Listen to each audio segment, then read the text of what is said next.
ଦାସଙ୍କ ମା ଯେତେବେଳେ ସଂସ୍କୃତ ଭାଗବତ ବୁଝି ପାରିନଥିଲେ ସେତେବେଳେ ପୁଅକୁ ଆସି କହିଥିଲେ ଆଉ ଓଡ଼ିଆର ପୁଅ ଭାରତବର୍ଷ ପାଇଁ ଏକ ନୂଆ ଦିଗ୍ଦର୍ଶନ ସୃଷ୍ଟି କରିଥିଲେ।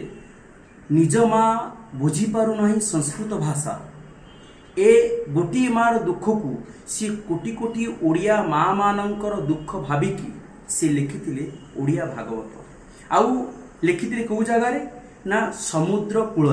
आउ जाहंक पाई सात लहड़ी मठ तैयारी एवं कहीं सात लहड़ी मठ तैयारी है ना ये सातटी लहड़ी घुंची जाइथिला तांको प्रार्थना रे समुद्र देवता घुंची जाइथिले महोदधि घुंची जाइथिले जहा फल रे कि एठी से गोटे खपरा पकेकी गोटे छोटिया कुड़िया रे एठी साधना करिथिले एठी मध्ये से समाधि नैछंती एठी मध्ये से भागवत लिखिथिले। तेणु करी मोर प्रतिटी ओडिया माननकु प्रतिटी ओडिया युवक माननकु एतिकी निवेदन करिवि आपण मान ए जागा को आसीबे ए जागा रे दर्शन करके जिवे कारण स्थान प्रधानेन बल प्रधान जो जागा रे निजे जगन्नाथ दास भागवत लिखिथिले साधना करिथिले एवं जगन्नाथंकर अमीय कृपा को एठी प्राप्त हेतिले एवं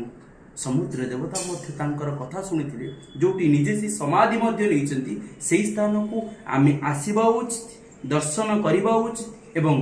भागवत पढ़िबा उचित। जय जगन्नाथ।